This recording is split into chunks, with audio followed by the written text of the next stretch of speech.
bus that is owned and operated by Uprose. They're an amazing organization, community-based organization in Sunset Park. They do incredible work, and so we are being led by Mo, who's one of the organizers over at Uprose, on an environmental justice tour, a toxic tour, we like to call it. So they're going to take us and just show us around Sunset Park, Red Hook. I think we're going to go through Chinatown a little bit too, and a little bit of Bay Ridge, and see a lot of the environmental issues that are in the area and how people have been dealing with it, and the kind of visions that people have come up with and are working to make happen. So I'm excited. My name is Murad Awauda. I'm an environmental justice organizer at Uprose. Uprose fights for environmental and social justice in Sunset Park. Sunset Park is located in Brooklyn, New York, from 15th Street to 65th Street, from the waterfront up to 8th Avenue.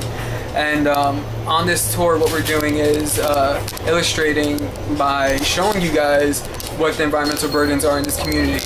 If it's the power plants, the brownfields, the highway, and the amount of trucks that are in the neighborhood, the waste treatment plants, the waste transfer stations, and the marine waste transfer station. The list goes on with air pollution, water pollution, and being able to have you guys see it hand in hand of getting the background information on the neighborhood is kind of different than just showing you pictures or just dictating it to you. It's better that people see it at the same time. This is the Hamilton DOT tar plant, and if you come here at night when sun goes down, you'll have an amazing aroma into your body, which stinks. And again, people do not go far from here. You can smell this all the way by our office, which is about half a mile away from here. Look at where these cranes are. This is where the new marine waste transfer station is going to be built for the Sunset Park neighborhood. Sunset Park accepted this marine waste transfer station out of the interest of justice. Why do we say that? We're not saying not only in our backyard, but we didn't want to overpower or put too much stress on the South Bronx, which already has a bunch of land-based waste transfer stations. And Manhattan produces about 40% of New York City's waste, but handles none of it at this point. So after the solid waste management plan is put through and all the structures are built, Manhattan will have to deal with its waste because it's going to have a waste transfer station on the Upper East Side and a recycling plant in Chelsea. Sunset Park is a predominantly low-income community of color, which is predominantly Latino and Asian and Arab. And not every community has environmental burdens. New York City's administration for the past years has cited noxious facilities in low-income communities of color, predominantly. If it's not Sunset Park, it'll be the east side of Williamsburg, it'll be Greenpoint, it'll be in the South Bronx, it'll be in Harlem. It won't be in, let's say, Bay Ridge or Park Slope. So this is the ISI, which is a waste transfer station. Garbage trucks come here, tip their garbage onto the floor inside the facility. It gets compacted and then put on those long haul trucks to be trucked out of the neighborhood. So it's coming in on a truck that's being operated, the power source is diesel, and it's leaving on one that's emitting even more particulate matter into the air. Neighborhood, and you smell that all day. And not only do you smell that waste, you smell construction. You hear the construction trucks, retail trucks, auto trucks. It's all trucks all day, all night. Just to give you, some idea. Sunset Park, the Gowanus Expressway, which is part of the BQE, divides the neighborhood almost into two different halves. From 3rd Avenue down to the waterfront, and 3rd Avenue up to 8th Avenue. So it makes it difficult for people to get across from a 10-lane avenue that turns into an 8-lane avenue, and to be able to cross over and go back and forth. But what's interesting is how and where everything is. The only hospital in the community is down by the waterfront. So for you to get to it, you have to cross over 10 lanes of road, which is right under the Guans Expressway.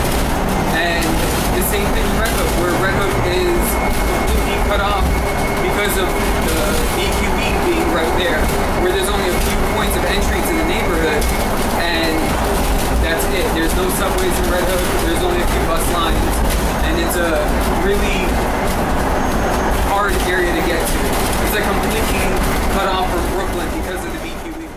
And the proximity where people live to where the highway is, like literally almost in arm's reach of seeing the highway, or even being, if you live on the second floor of an apartment building, you are facing the expressway. It's right in front of your window.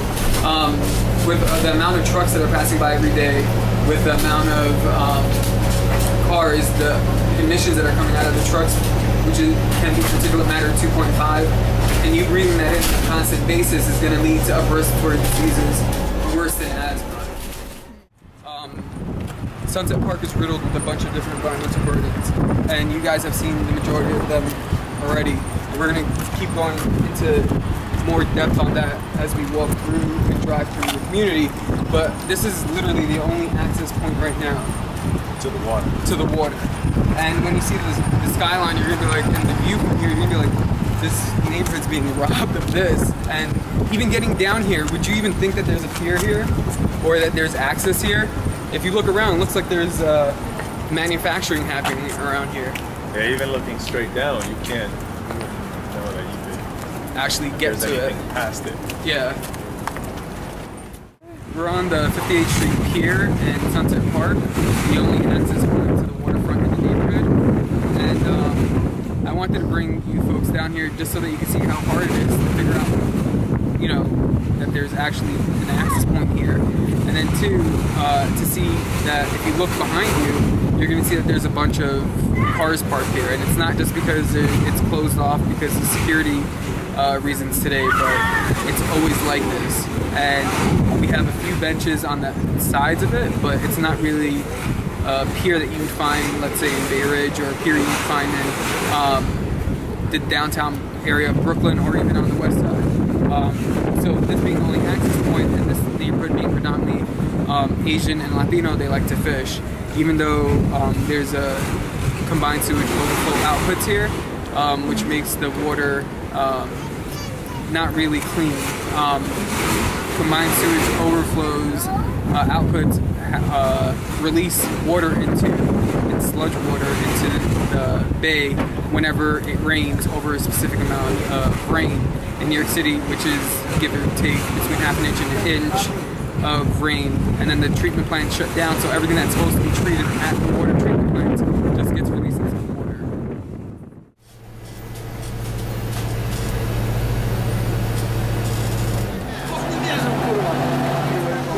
Obviously, when you're coming down the street, you know that there's a pier here because you can see it a block away. And now, if you look at the pier, it's completely different. It actually has a nice brick roadway here. The pier has actual benches and tables. The only thing it doesn't have is the awesome view that we have in Sunset Park, but it has more of the amenities that we were talking about earlier of how the community in Sunset Park has to deal with all the environmental burdens and not get any of the amenities. This is a much richer neighborhood. It has practically no environmental burdens. We have more truck routes there than this place has. It's a more affluent neighborhood which doesn't see any environmental burdens, but gets all the amenities. Because if you look down this road, it's a park all the way down the entire neighborhood into a more privileged community after it. So it's not like you're seeing that, you know, Sunset Park doesn't have open space, but this community has a bunch of different parks. There's a green buffer between our neighborhoods, so it's a bunch of you can see environmental racism when you come to this pier and the other pier and see why. Because it's a low-income community of color, and this is an affluent community. The stark differences in what the amenities they get.